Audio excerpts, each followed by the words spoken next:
నమస్కారం. వందే మాతరం, వందే గోమాతరం. సో వేదాంత్ ద్వారా ఒక రైతు ఇచ్చిన కీరా దోసకాయలని ఈరోజు మన నిర్మలా మాతాజీ అమ్మ గోశాలకు తీసుకురావడం జరిగింది. సో దాదాపుగా 8 టన్నుల కీరా ఇక్కడ తీసుకురావడం జరిగింది. ఇదంతా credit goes to Vedant and ఆ రైతు గారు ఎవరైతే ఆ రైతు ఉన్నారో. సో నేనేంటంటే ఇక్కడికి ఎలా తీసుకురావాలనేది చేసాం. సో ఒక నలుగురం కలిస్తే ఈ పని అయిందనమాట.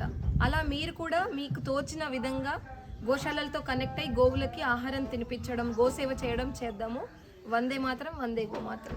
ఏ మంచి జరగాలన్నా నలుగురు కలవాలన్నట్టు అక్కడ రైతు, దాని తర్వాత మధ్యలో నాకు చెప్పే వ్యక్తి, ఆ చెప్పిన దానితో గుర్తు రాగానే అక్క గుర్తు రావడం, తనకు చెప్పడం, తర్వాత అక్కడ కూలీలు, తర్వాత డీసీఎం డ్రైవర్ అన్న ప్రతి ఒక్కరూ కలిస్తే చివరిగా కొన్ని సంవత్సరాల నుంచి గోవులకు రక్షణగా వాటికి అండగా ఉంటున్నటువంటి ఇక్కడ మాతాజీ దగ్గరికి రావడము, తనను కలవడము అన్నీ కూడా కాల నిర్ణయాలు అనుకుంటాము.